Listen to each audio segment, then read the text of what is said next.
Well, hello and welcome to this special presentation. My name is John Fullerton. I'm senior pastor here at First Presbyterian Church in Lakeland, Florida. Today is Thursday, February 22nd, 2024, and this is a special presentation about a moment in the life of this church. It's a moment where the church made the decision to move from downtown Lakeland to this location. And because it's a moment in the life of the church, it means it's a moment in the people's lives of this church. And the people's lives are part of Lakeland, so it's a moment in Lakeland's history as well. When I was in seminary, one of my church history professors said that if you ask any historian to explain any single moment in history, they're going to need a 1,000-year running start. And what he meant by that, of course, is that all the impulses and the things, that decisions and the conversations that led to the moments that we want to talk about are important, and we need to talk about those. And in many ways, that's what this is about. It's about looking at all the impulses and all the moments that led to the decision to move from Massachusetts Avenue in downtown Lakeland to here on the side of Lake Hollingsworth.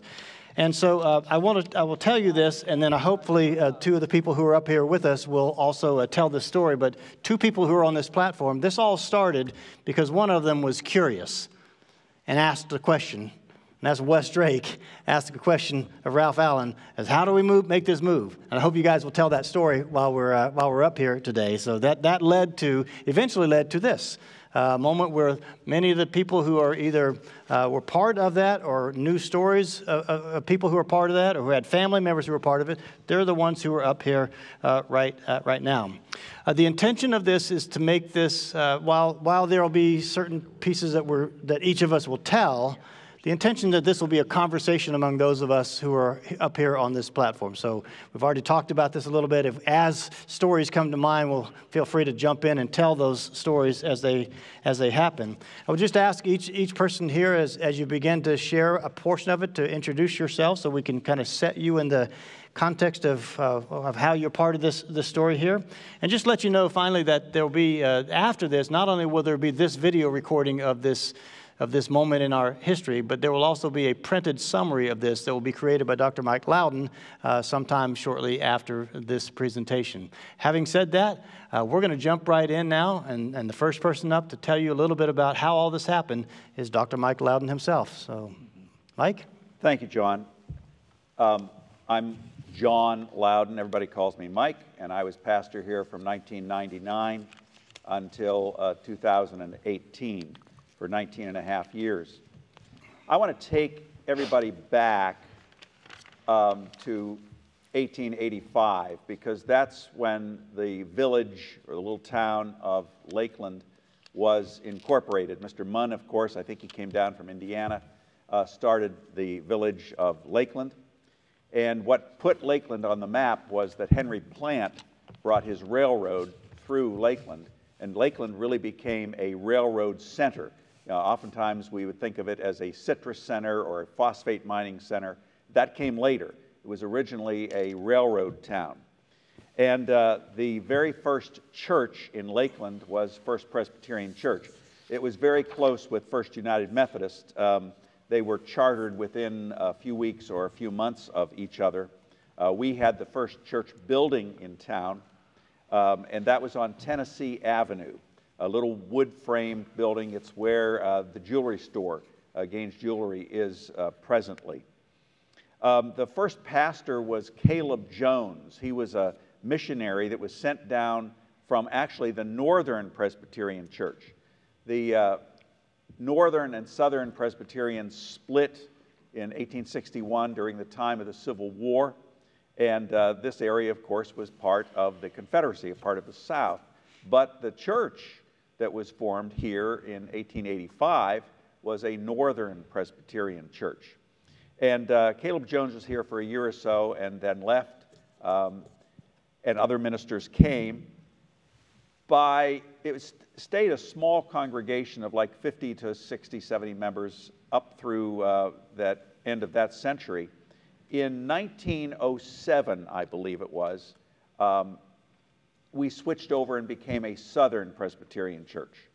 And that's when we began to grow. And of course, Florida at that time in the early 1900s began to grow.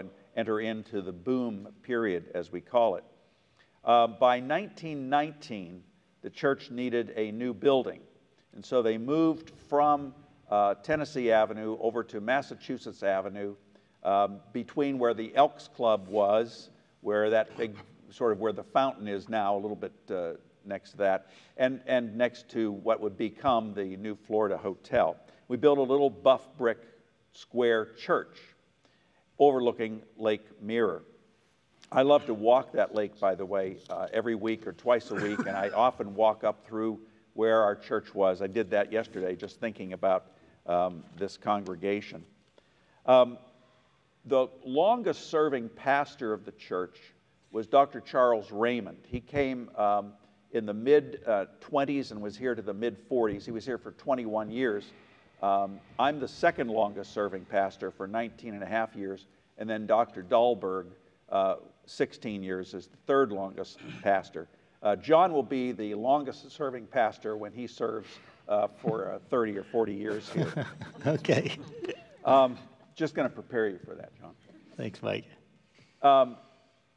What happened after Dr. Raymond retired is, and that sometimes happens, a new young pastor came in. He had different ideas. It was Reverend Gebb. Now we look at some of his ideas and think, well, what's so radical about them? But back in the late 40s, they were considered radical.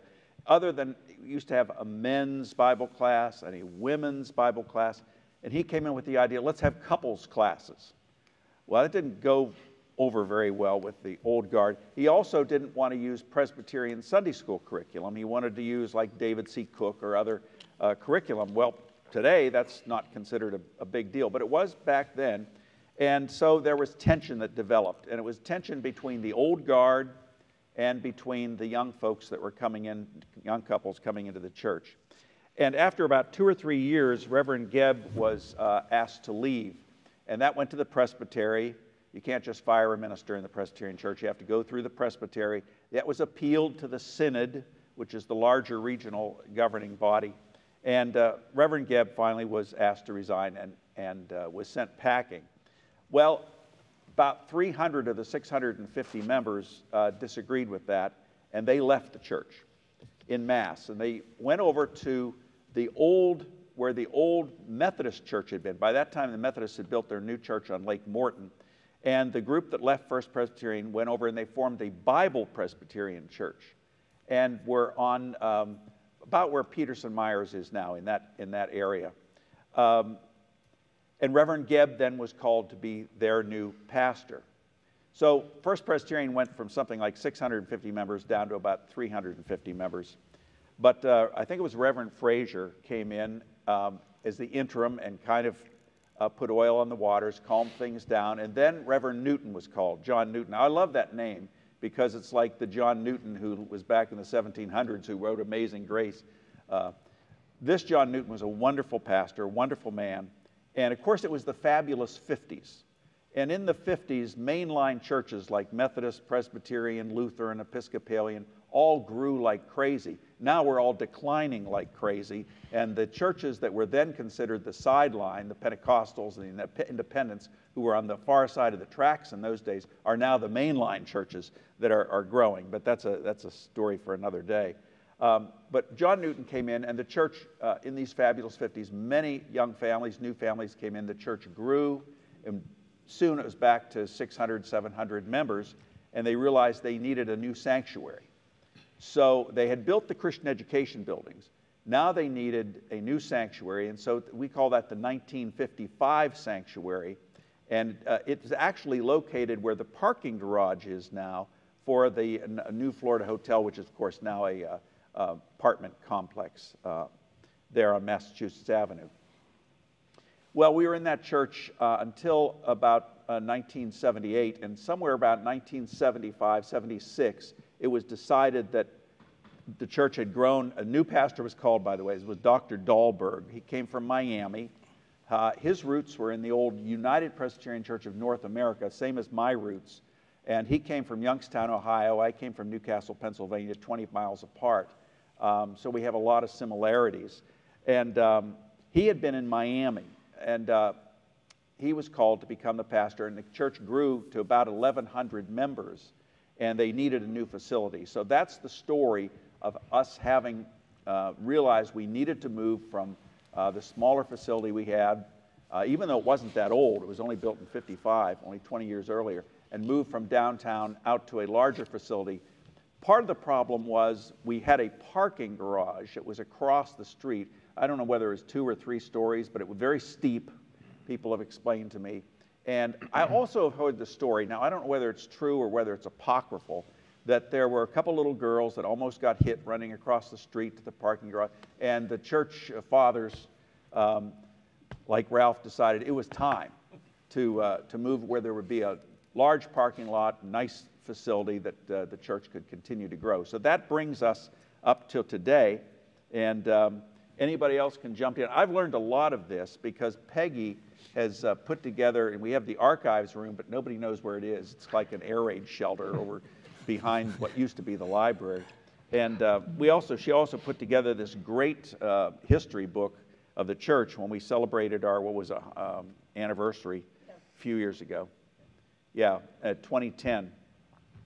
So I've learned a lot from that, and also from just listening to folks through the years. So now I'm going to turn over, this is Ralph's idea. It's a great idea to talk about how we made that move. And this is all Wes Drake's fault, because he asked Ralph, he said, tell us about what happened. And Ralph said, whoa, well, I've got to think about that. So here we are. Okay, thank you, Dr. Mike. I want to thank everyone who agreed to be here this morning. I sure appreciate that.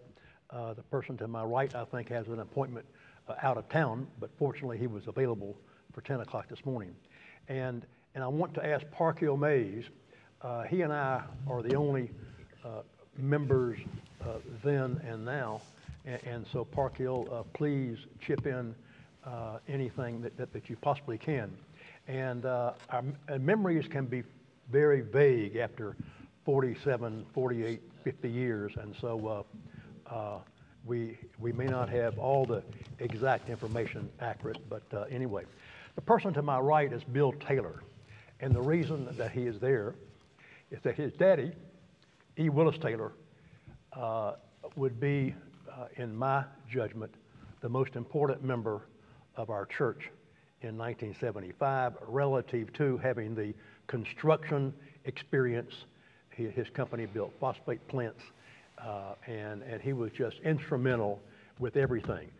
Hundreds of people were involved with this process, so I don't want to minimize that. But Willis really was key. He was a great man. And it sure was. So I have a slight change in the agenda. I want Wade Setliff has connections to this church because he leased space from the Todd McKay office building, and Herb Todd will be mentioned a lot later on. And his sister-in-law is Pastor Seeley Wheelwright.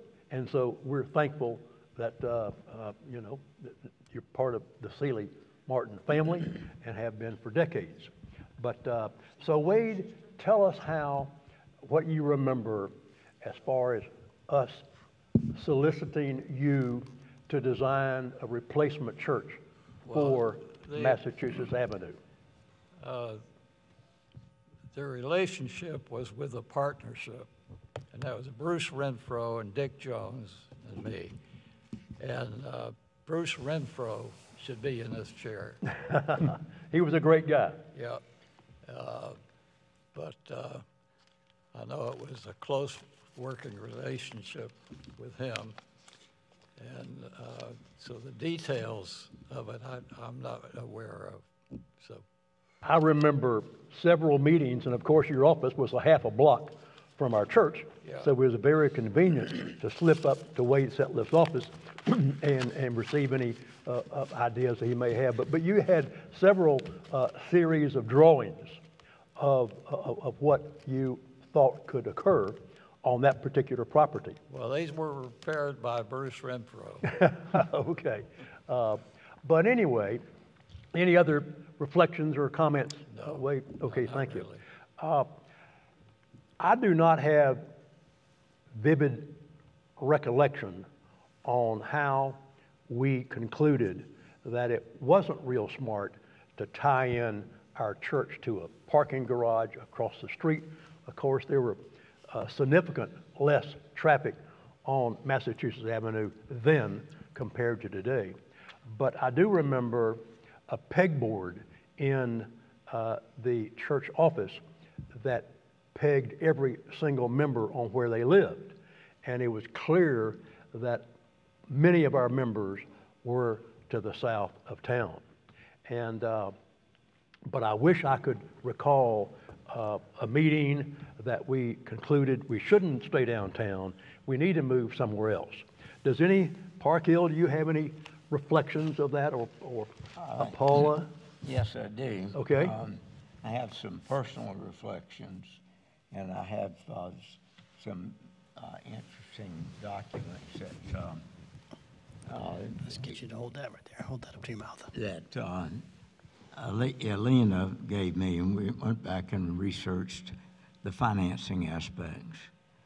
I guess my earliest recollection is I do have a vague recollection of the reason to have more parking and not across the main street about the little girls, and that kind of put a buzz under the session of elders. And what was the form of session called? Well, I was a member first of the church. The trustees? Housekeepers. Well, anyway, so the decision was made. Yeah, I guess we had some drawings of what we wanted way before we sought to buy the property and make the move. But my really earliest recollection is on the property purchase, and the document seems to show that the purchase agreement with. Let me interrupt, Park Hill. Let's delay that just a little bit until we get to the Pickard family. And as I said, I don't recall the events that caused us to want to move south, but I do vividly remember, and Herb Todd and Willis and myself and Craig Massey and Leon Drake and several others were the little nucleus group, and Willis might have a different version, but my remembrance is that no one knew that Herb Todd was going to call Marcus Pickard about the property that we now sit. But one Sunday afternoon he did, and asked Marcus about the property availability. And now I'm going to roll to his son, Don, who has been in Lakeland all of his life, and Pickard Realty are probably one of the oldest real estate agencies in town. And so tell us what you remember about beginning with Herb's call to your daddy about your property. And tell us about the property. Thank you very much for having me here. This is a very important step in your church's history, and I'm proud to be part of it. Could we speak up? We can't hear down this end. Okay, I'll do the best I can. Okay. Hold the microphone up to you, too. Yeah, that's it. Hold the microphone up to your mouth. That'll help. As Ralph mentioned, Herb Todd contacted my dad about 1975 about the potential for this property being available. It wasn't for sale, but it had been 7 or 8 years that we'd been settling my grandfather's estate, and it ended up being the last remaining piece of real estate in the estate that eventually had to be settled. So in that way, the timing was perfect for both a potential buyer and a seller. And, but what I'd like to do briefly is give a little background on how we got to that point in 1975 that we could have a transaction that would lead to this beautiful church campus. My grandfather was part of a farming family of 10 brothers and 2 sisters, and they farmed in Hubbard, Minnesota. and they'd spent their entire life there, and the entire family was weary of winters. And with 10 brothers and my great-grandparents aging to when that they weren't able to continue being the leadership of the farm, all the brothers and sisters started looking elsewhere for their future. And every year, a brother would come down to Central Florida and come back to Minnesota with stories about what an Eden Central Florida was and how much opportunity was there because of virgin land at reasonable prices. And so my grandfather came down here, found this particular property. It's much bigger piece than what the church bought. It went from Lake Hollingsworth all the way through to Lake Bonnie. Right. He took an option on the property, but to close on the option, he had to go back to Minnesota, then Alberta, where the family was living, because he had taken a job at a grain elevator in Calgary, Alberta.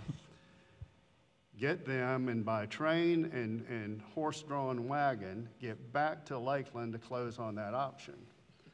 Now, the gentleman who had given him the option on this property took the money and never thought he was going to see him again. But as he showed up on time with the money to close, he tried to renege on it. So he took the option to an attorney and to a judge, I think it's Judge Janes, and they enforced the option, and the transaction was completed. Getting back to 1975 or so, yes, Herb Todd spoke with my dad, and as I said, the timing was right.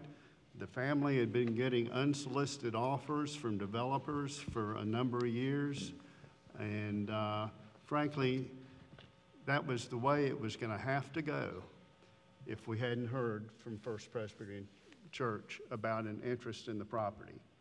And I think I'll stop here. We can pick up on that, but that was some background of how we got to having this property, and it was available at the right time for First Presbyterian Church. Were those residential or commercial proposals?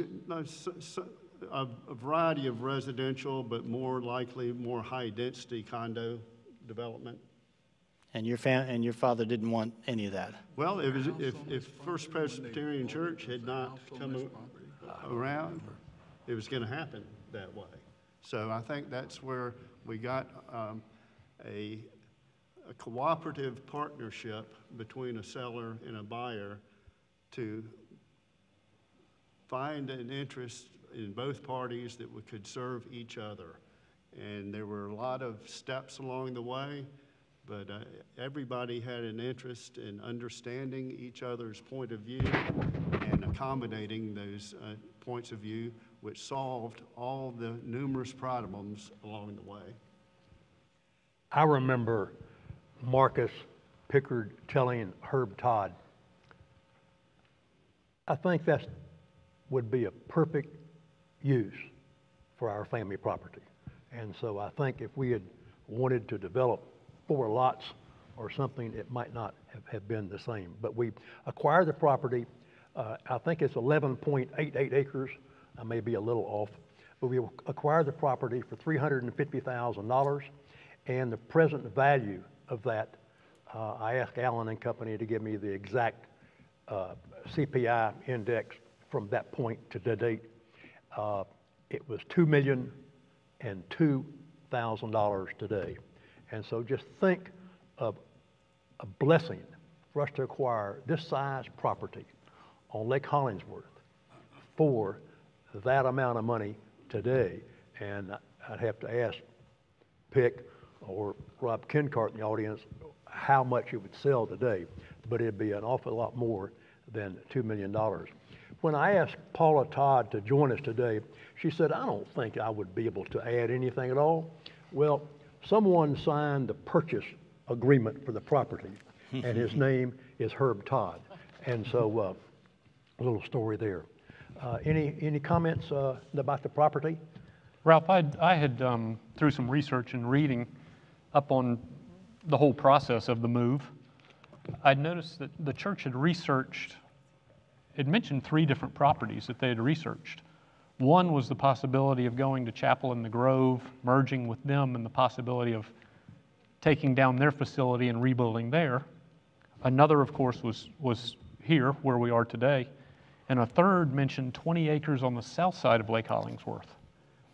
And I don't know if that was that Hollingsworth Creek or whatever it is that leads back up to the tennis courts or whatever. Do you recall what that other parcel was? No, sir, I don't, but it could be the Jefferson property, which was 20 acres behind the Jewish synagogue. And but I graduated in 59, and John Phillips had already developed John Isla, and so that was gone Right. By that time. And so I guess it would have been the Jefferson property, but I have no recollection of that at all. That's very interesting. I've never heard that in all my years. And I also never heard, until I just read something from Peggy, that there was a consideration of merging with Chapel in the Grove. And I should have added that to my history, that in 1958, our church, along with the Presbyterian, helped to start Chapel in Grove and planted them out here in what would have been, the future suburbs. And then when we moved out here, Chapel in the Grove claims we killed them, but they actually had started to decline before that. But I never heard that we approached them about a possible merging of the congregations, which would have made sense because we helped start them. And it's interesting because years ago when I went over, they don't have it there anymore, but they used to have a big picture on the wall of what they envisioned their property to look like. And what they have now is what they have, the chapel building, and then a Christian education building on the other side of the property, which, by the way, is now rented for the office space for the big church next door. But the big area in between was where the sanctuary was going to go.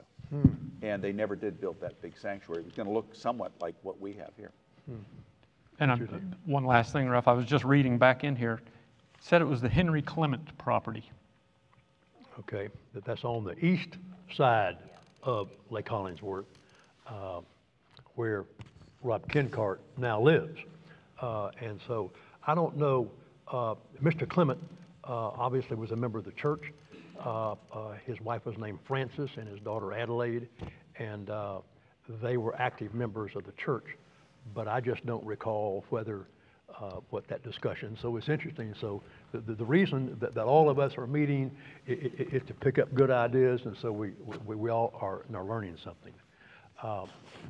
Okay, let's roll to, we have a chance to acquire 12 acres of property. And so someone, and I think Dr. Mike is going to give us the facts on this, but someone thought that a church in Bradenton might be the architectural, and it could be appropriate for this church. And I think it's because so many of our members went to Anna Marie on the weekend. And so tell us the story of how we chose the architect who was from Bradenton and the church and what street it was on.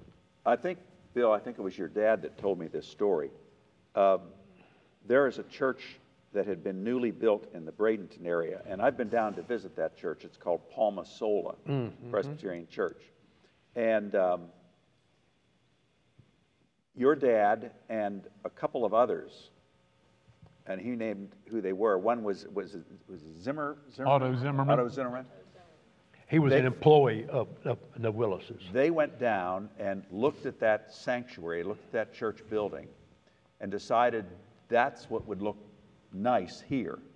And so they went in and they got into the pews and they sat 1, 2, 1, 2. They kept moving down to count out how long the pews were and how many it would seat.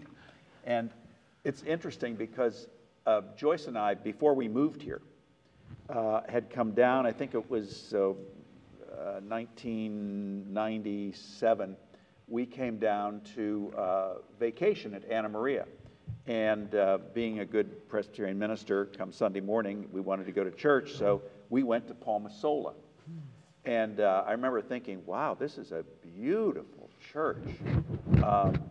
And then a couple of years later, when I got the invitation to come and candidate here, I remember thinking, this looks a whole lot like the Palmasola church. And it did because of that. So that's the story.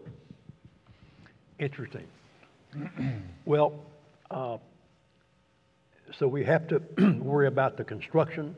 We have to worry about the financing.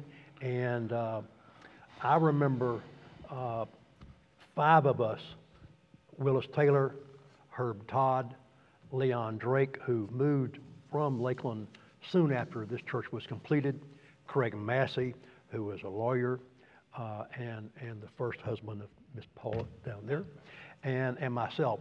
And we would talk about, and Otto would, join us occasionally, to talk about how the construction was going and how the fundraising was going. And we met at Lone Palm, and the reason we met at Lone Palm is Willis's office was just east of Lone Palm on Memorial Boulevard, so it was very convenient for Willis, to pop in. And we met on Wednesdays. You amplify things over the years. It's like when you catch a 5-pound fish, it becomes a 15-pound fish later on. But and I've told people, and we met weekly. Well, I bet we didn't. But we met many, many times on a Wednesday to talk about what was happening and the construction progress and the fundraising progress.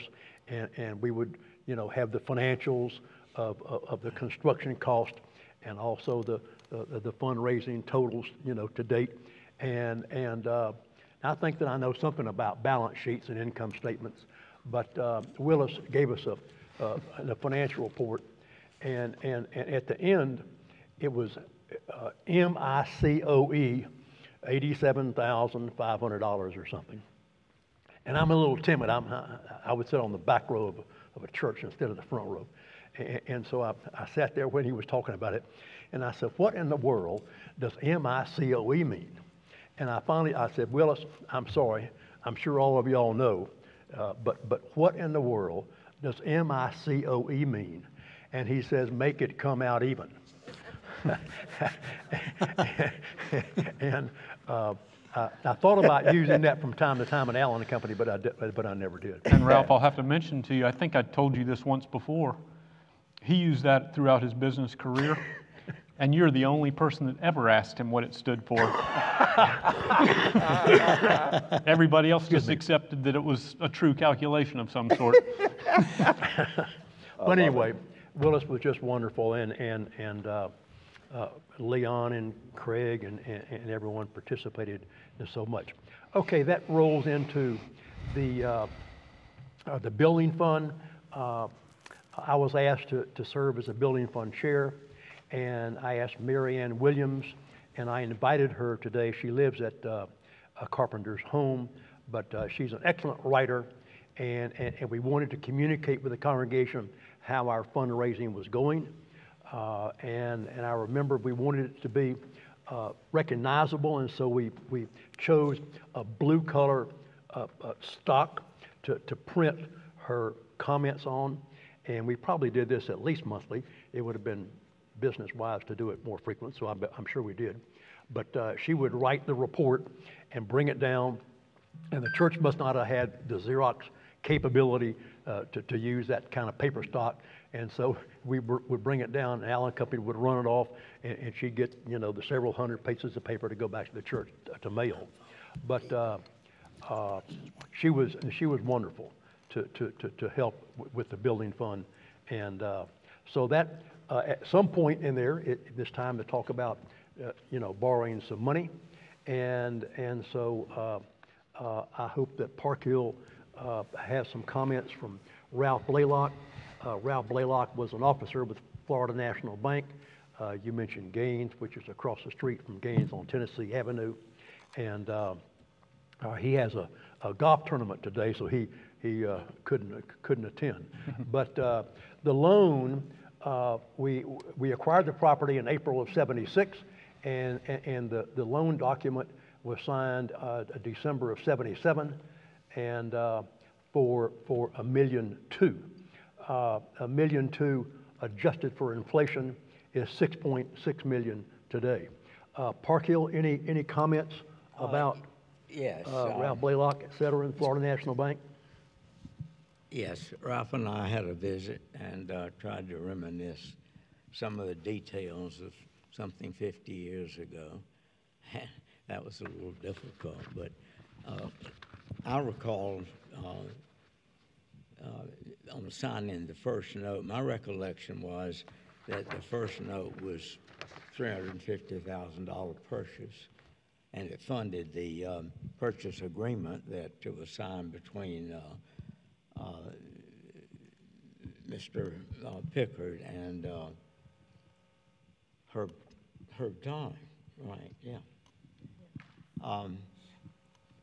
It was taken out, obviously, because Herb didn't put that money up, but it wasn't for very much in the purchase price at that time. But there were numbers there that could work it through.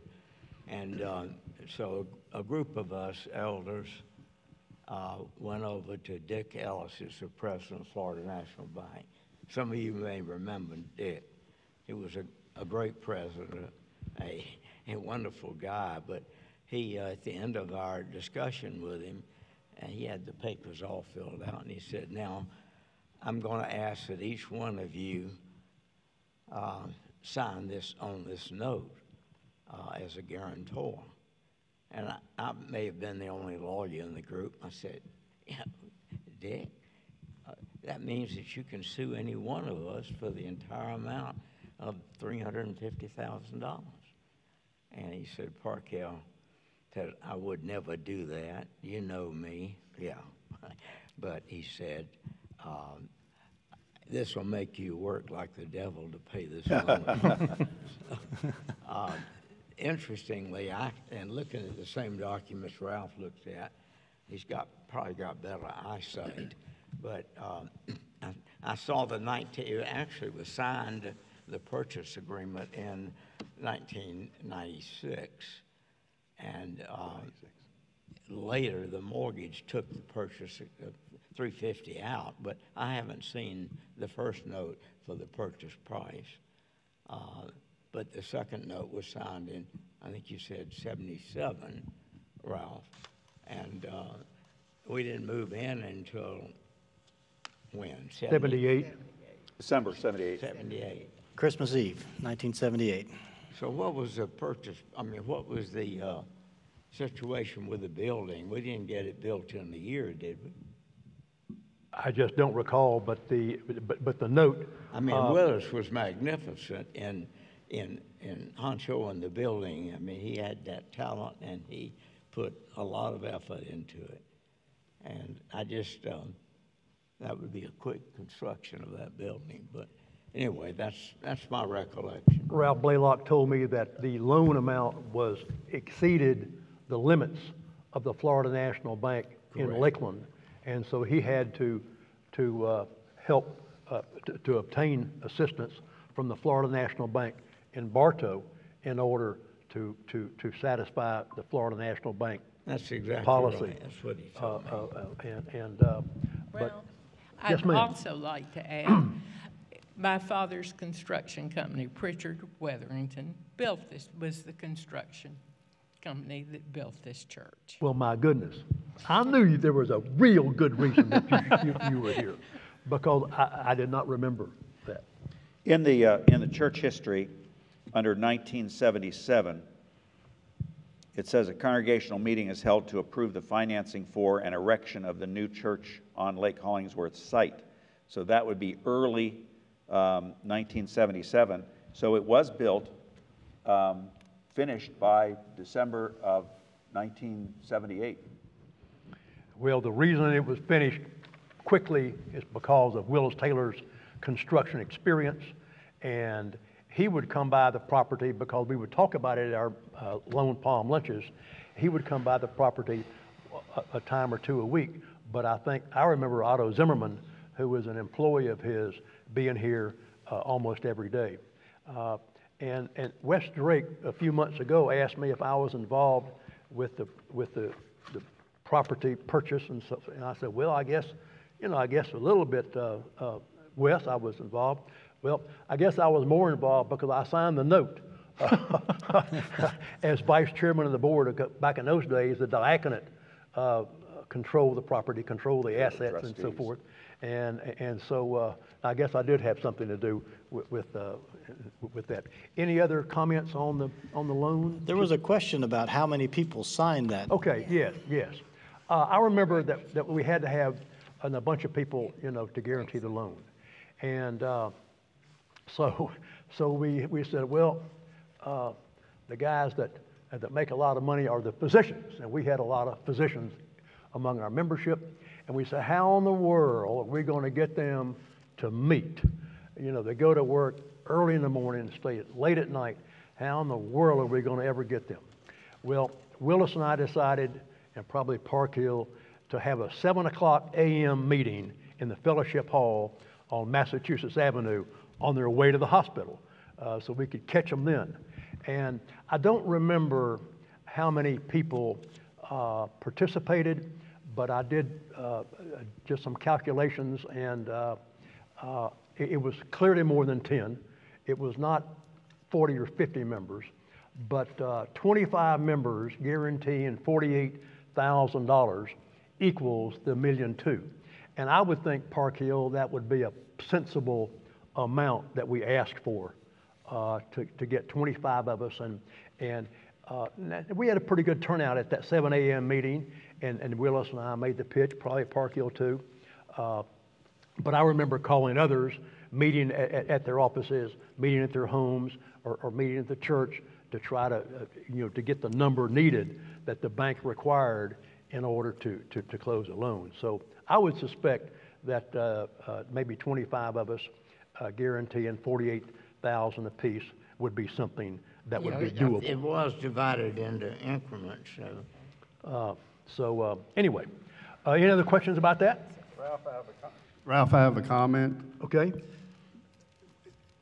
The purchase price of $350,000 was not closed on with cash. Between Florida National Bank and the actual purchase date, the church needed interim financing, which the estate provided. And that gets to personal guarantees because we were with little or no down payment. We needed, just like Florida National Bank needed, personal guarantees from church members to control the risk of a low down payment mortgage, which we were happy to do and had confidence that it would all work out as it did. But in between the purchase and Florida National's construction loan, you did need some short-term owner financing. Well, thanks for that. And I need to add the interest rate on that $1.2 million loan was 8.75% back in that day. Let me ask a question, Mr. Picard. The house, I've been told, was over where the south driveway. You come up the south driveway. It wasn't in the middle like where the church is. It's It's pretty much where the front entrance to the sanctuary. Oh, is that right? I always thought it was over where the driveway came up to the south. Thank you. That's helpful. No, it was set way back from the road. Okay. Wasn't that called Graylocks? No, that was next door. That was Park Trammell's house. It was referred to as Graylocks. This property was referred to as Sheltering Oaks. Interesting. Okay, so that takes us through the loan. We're building the church. We got the money. We got the guarantees. We're moving on. The chapel. Ralph, let me add one thing. Yes. That the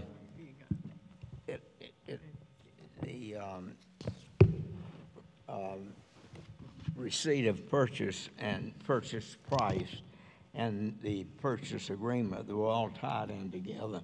In those times, it was a kind of an old form for the current sophisticated knowledge of real estate, but it had like 4 documents in one, and it was dated April of '76, and so that's when we had the purchase agreement. We closed that loan. I guess it was 77, wasn't it? December of '77. Yeah, so there was a time between the purchase agreement and the signing of the mortgage, and that's why I think there was a earlier mortgage just for the purchase price. But I did not see anything in the final mortgage that had construction drawdowns. It wasn't really a construction mortgage agreement. I don't know exactly how they handled that. I would not have any recollection of that. So Ralph, the main architect was out of Bradenton. That is correct. Okay. And he designed the Palmasola church, and so we said, well, gosh, Yeah. we want something that looks like that. And of course, we had this beautiful property filled with beautiful oak trees, and so it was just an appropriate, but I'm sure Willis, but we probably had a committee to decide that, but I don't have any recollection of that at all. Pick, it's wonderful for you to be here to add these Oh, that's wonderful. these stories. The loan was paid off in 17 years in December of 1994. Okay, I don't know whether it was the suggestion of the architect or Willis or anyone else, but the discussion was that we needed a chapel, and we did not have a chapel downtown. There wasn't room for one, but someone must have thought that Mrs. Morrison, Hazel Morrison, the funeral home folks, the Gentry Morrison funeral home folks, would be a good prospect.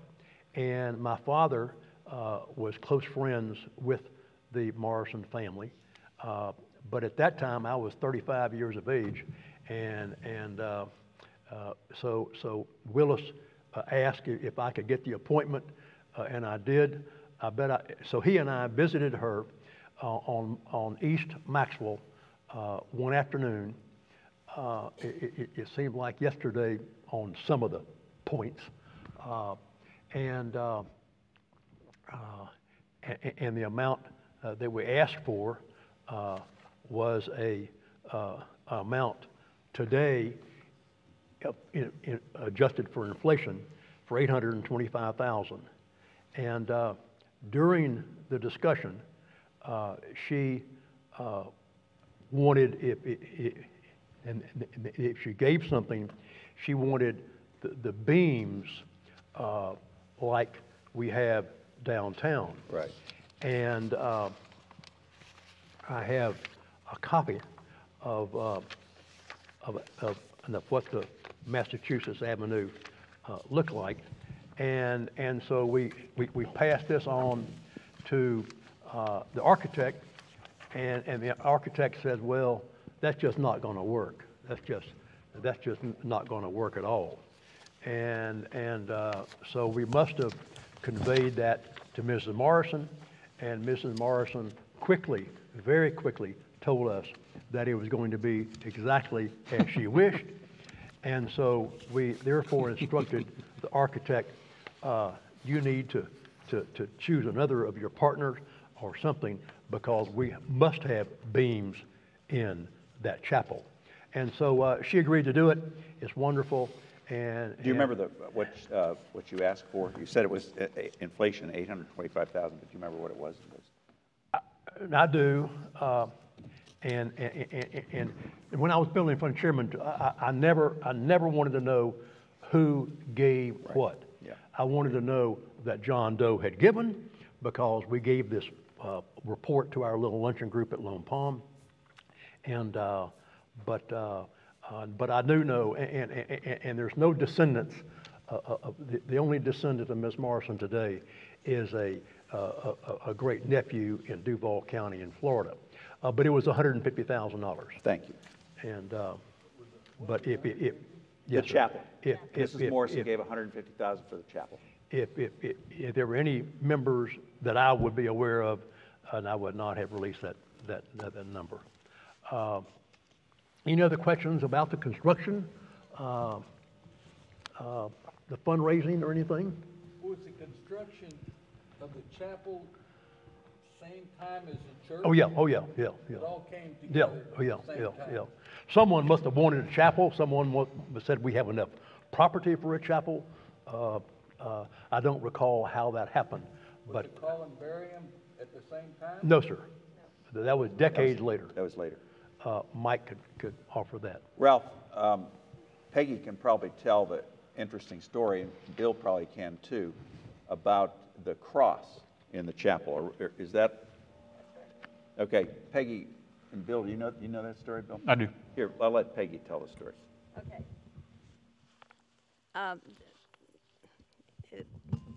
Okay. Got my papers. I got up. it. Got it. Okay. Well, you've just told about Hazel Morrison being the owner and financing the chapel, but we're concerned about Reverend Bob Harrington. I don't think he's been mentioned. The chaplain of Bourbon Street who bought the Third Church.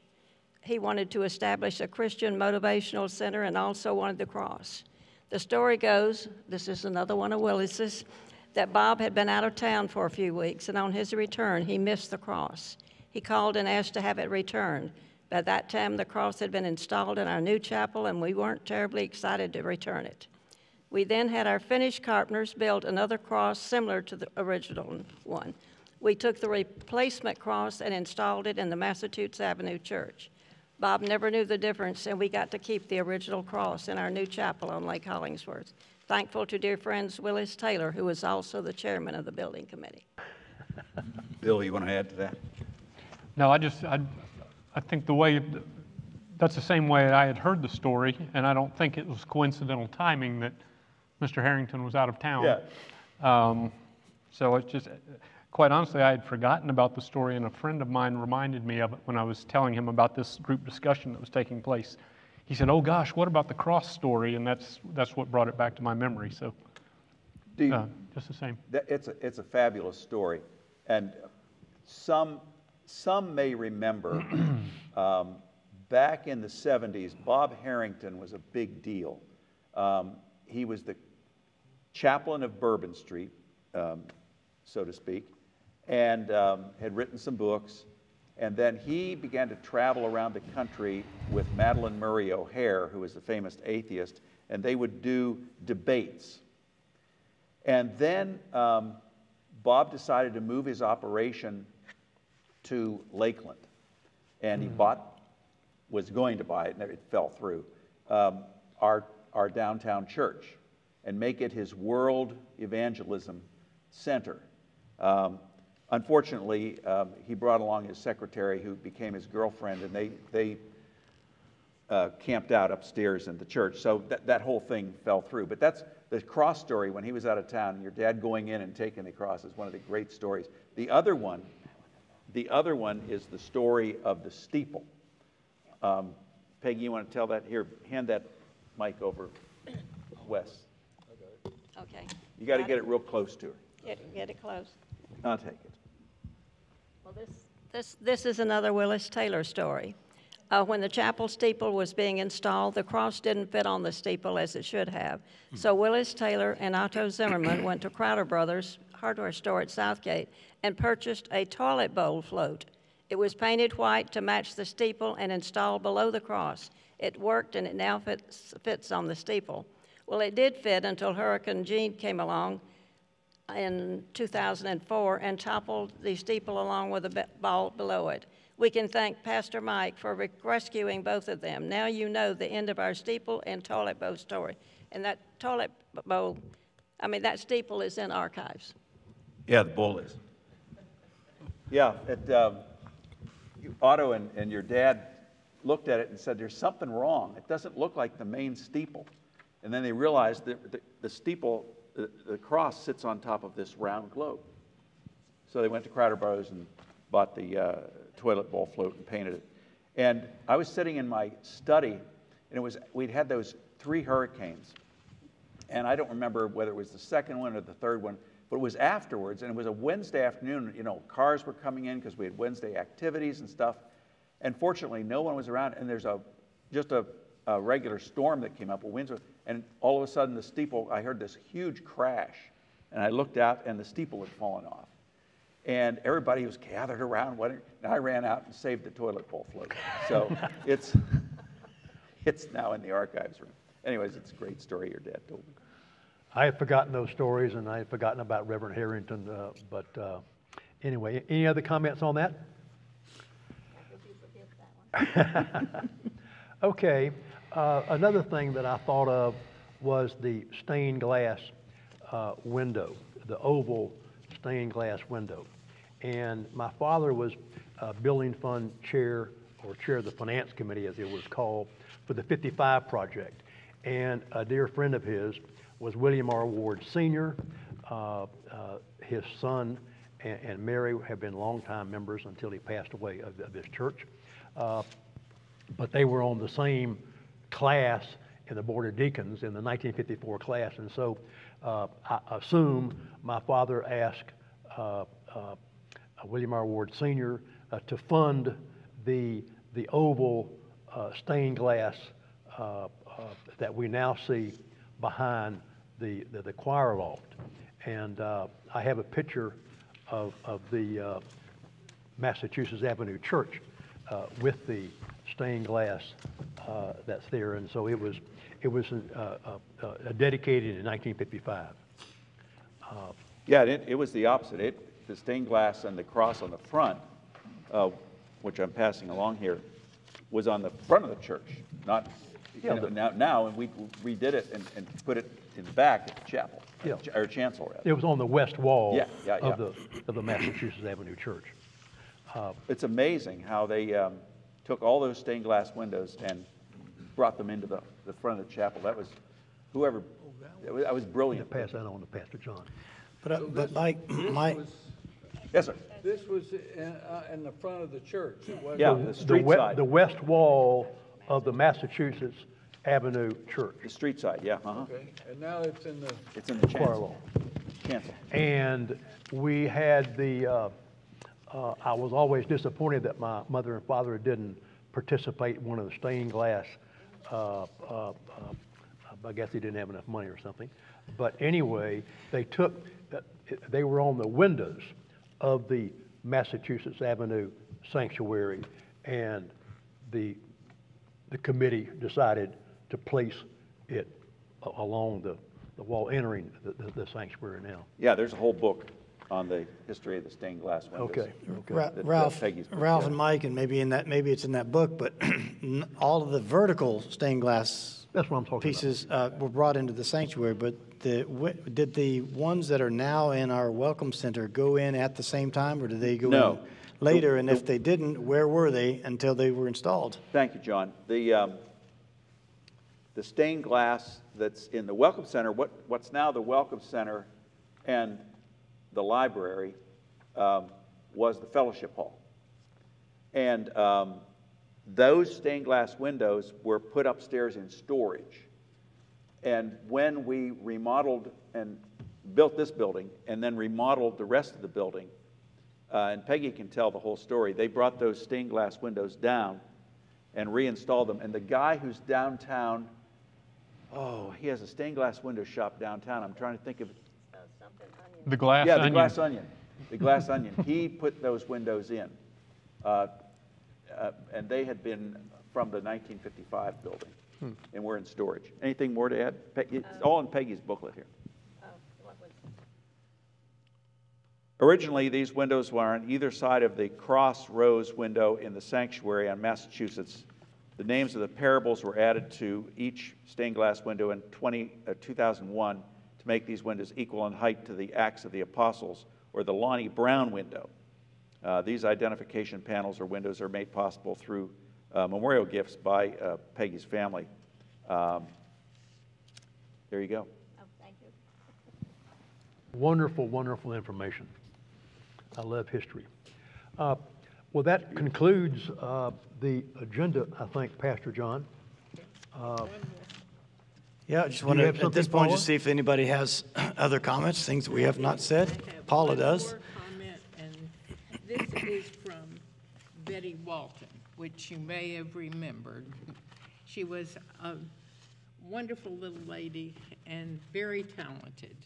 And she was a poet, but she also had the ability to take a lot of Hold information. the mic a little bit closer, please. She had the ability to take a lot of information, make it concise, and then put it in poetry. And during the centennial, she wrote and gave the history not only of the city, but of our church. And I have a copy of this for everybody that I'll pass out. Thank you, Paula. But it is something that we've kept in my family, and I wanted just to share with you. Wonderful. Wonderful. So let me ask the group, and maybe looking at Ralph first, why is what we have just, first off, we haven't actually told the story of Wes and your conversation that led to this, but why is this important to you, and why is this important to our church, that we have done what we've just done? Well, when Wes mentioned about the move to this property, I reflected that so few of us are still here, and wouldn't it be wonderful to record some of the stories and information for the church files? And so I thought it was a wonderful idea that Wes encouraged us to do. And I'm so thankful that Park Hill is here.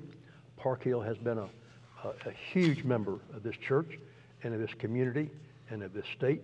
And it was just a really fun, emotional event for me to try to record. I'm so thankful that Bill is here, and for Don Pickard, and for Paula, and for Peggy, and 71 years. Ma'am? I've been a member 71 years. Yep. Now I think I'm number. You're right under me. Okay. Anyway, I love this church, but we're thankful that we were all around in town and available. Pick has spent a lot of time out of state, and so it's wonderful. And I didn't know that this property was just a small part of what the family owned, and for the family to have acquired the property in 1911. I mean, think about those days, and just think about how fortunate we are to acquire this size piece of property on Lake Hollingsworth. It's just a gift from God that Willis called your dad, and the glory be. Don, Praise the Lord. When you're talking about the property going all the way back to Lake Bonnie, yeah, there was no Bartow Highway. Bartow Highway wasn't extended from Crystal Lake until the early to mid-'60s. That's what I've always understood, and it must have been a huge piece of property. Yeah. Well, you know, one thing, Ralph, you never talked about was this part of the building that got put in after the original building was put in. I was on the session when they decided to build this section of the church. And I remember, I think it was Dr. Glenn Walker. It was the Dr. David Walker, associate pastor. And somebody on the session at the time said, well, we need to wait till the new preacher comes before we do anything. And Glenn Walker stood up and he said, no, you don't. If you're going to build something, start it now and build it now. So I guess they formed a committee at that session meeting, and Mike got all the brunt of the building Yeah, I always said I would never go to a church where I had to follow a long pastorate, and I would never go to a church that was in the process of a building campaign. Well, when I went to the church in Lincoln, I followed a minister who'd been there for 34 years. And when I came here, they told me, now your first job is to raise $6 million and then go ahead and oversee the building. So, but that's a story for another time. This is a story of the 1978 church. We'll do one little quick story about Mike. And I'll give my wife the credit for this, but she was the first person in this church to ever speak to Mike Loudon. She was on the telephone, answering the phone, and this strange fella called on the phone and wanted to speak to, I don't know who you wanted to speak to. Jim Bigley. Do you remember who you spoke to? I do. Jim Bigley, who was the interim Jim Bigley. after David Glenn Walker. Rita was the first person to talk to Mike when he came here. Yeah, you know, if she'd told me about you, I'd have probably never come down. Rita is still the first person that many people talk to when they call the church, because she's still at the front desk. She's probably there right now. Well, speaking of the John B. Bowden Fellowship Hall, which is where we now sit, named after this guy, Carolyn Spoto called me one afternoon to ask to see if I would chair the fundraising committee to build this annex or facility. And I didn't think that I had the time, but fortunately, she called Joe P. Ruthman, and he said yes, and the rest is history. He had lunches at the yacht club, many lunches, to make the presentation. And so the Joe P. Ruthman is a major reason that the construction was able to be built. One other thing, Ralph, talking about the 1978 building and the move out here, and I did mention Henry Dahlberg, but I think it has to be emphasized that we had some fabulous people like you and Willis and Park Hill that helped spearhead all this, but you had a tremendous spiritual leader, Henry Dahlberg. He was a good fellow. Great preacher, great theologian, good man. We should have something named for Henry Dahlberg over in the other building. I tried to get the parlor, actually the one parlor is supposedly the Raymond parlor, the pastor's parlor is supposedly the Dahlberg parlor, but we never got a sign up or anything. So something should be named for Henry Dahlberg. Does anybody have any comments before we pass it on to Pastor John? The last thing I want to say, I began at the beginning to talk about the importance of Willis Taylor, and I want to conclude that I don't see how our property, I don't see how we could have moved. He had the financial acumen, he had the construction acumen, and so well respected. He could give the most beautiful prayer of anybody in the world. Gosh. And I'm so thankful that his son is here. And so I'll pass it on to any of you or to Pastor John. Well, let me just say to Ralph and to Wes, well, Wes, you started it, so we'll start with Wes and say thank you for being curious and asking the question. And then you triggered Ralph's imagination and thoughts about, as you just said a few minutes ago, that not many are still here, still with us. And so the idea of capturing this for posterity's sake it is important. And people like Peggy Snow and others like Peggy Snow who and those of us who care about where we've been, this matters. And so thank you, Ralph, for organizing this. And I want to add my gratitude to all of you for being here. I also want to thank the people here at the church who have helped make this happen, set all this up, and are making the technology work. And we'll be able to have this video for future reference as well. But I want to end with one story that finishes up the construction era, and it's the story of the first time that we had a worship service in the new building. The first worship service in the new building was on December 24th, 1978, and it was Christmas Eve. And I can just imagine what that would have been like with all the excitement of all that had gone before. Some of you, anybody who was there? Anybody? Several in this room were. Yeah, okay, you were there. So you would have known what that was like. The culmination of everything that we've talked about now was happening where there was a worship service, not just any worship service. It was Christmas Eve, so it was big. It was a big moment for the life of this church. And I was told when I was interviewing here that night for the services, Henry Dahlberg climbed up those 7 steps in that pulpit, and he looked out over what I imagine was a full house. And he looked out over that full house, and he said some words: "Jesus Christ is Lord." Mm-hmm.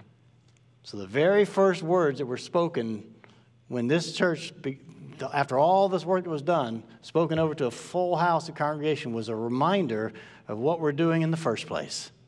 It was a reminder that this is a place of worship. This is a place where every one of these people that we're talking about, they had a spiritual center. They had a faith in them and the faith in Jesus Christ. And so he just said those words, "Jesus Christ is Lord," out over the very first words spoken from the pulpit were those words. 41 years later, on June 30th, 2019, I show up. I had heard that story. Jerry Wilson told me that story. Ann Marshall told me that story. And so I said, I don't know what I'm going to talk about the day that I preach, but I know how I'm going to start it.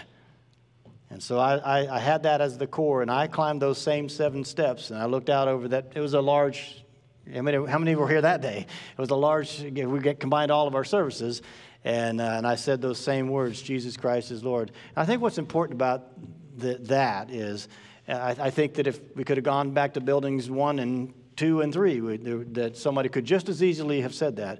For 139 years, preachers, teachers, elders, members have all lived out the reality that is so critical for us to continue living out, that we are continuing to live out. And that is that above everything else that we're all about, at the center of it all is the Lord Jesus Christ. And he is Lord of our lives. And as long as any of us are here, Pastor Zach's in the audience right now as well, as long as any of us are here, that will always be the central message that we will proclaim, that Jesus Christ is Lord. So with that, I want to give a comment, Ralph? I was just going to ask you to close I wanna, the meeting with prayer. I want to close this with prayer. Let us pray. Peggy has something. Go ahead. I just found something else that we haven't talked about, and it was the first song that was played in the sanctuary of this church. It was "A Mighty Fortress is Our God." And David Klug, the man who moved the organ and rebuilt it and installed it in the church, was practicing. Why did he play that hymn, and how many people were present to hear it? Willis Taylor, who was the overseer for the new building, was standing in the balcony while David was doing scales to test the organ. Willis asked him to play a song. David asked which one, and Willis answered, "A Mighty Fortress is Our God." David played it to a private audience of 1, Willis Taylor. Special. That is great. It just makes me think that maybe some moment in the year, like maybe around the church anniversary, in March, somewhere we ought to put in that in the lineup every year, just as a nod to our past. That's wonderful. Thank you. Anything else before we close? All right, let's pray together. Almighty God, we give you thanks for those who have come before, and for those who have worked in this church for many, many decades, who are still here and are still serving and are still giving and making the impact that you desire for them. We give you thanks for those men and women who have worked and funded and made things and served on committees and engaged in conversations and prayed over and worked through all these. I feel like on moments like today, Lord, that we're so aware that we stand on the shoulders of giants, names that have been spoken in this very gathering now, these saints of yours, the faithful ones of yours. They have caused us and allowed us to have a place where your kingdom work is done, where we can together proclaim that Jesus Christ is Lord. And I pray, Father, that you would bless this time and bless those who have gathered here, that as we have gathered, that these words and these stories that have been shared will be a part of the legacy that continues on for decades and years and generations to come. And may it be so, Lord, that 139 years from now, that our own children, grandchildren, great-great-grandchildren, that they too will be with one voice, united in faith, proclaiming that Jesus Christ is Lord, to your glory. For we pray it all these things in the name of the great Jesus Christ himself. Amen. Thank you. Amen. Thank you. Thank you, Ralph. Yeah. How do I? All right, that's a wrap. Hey, I have Yeah. Dawn.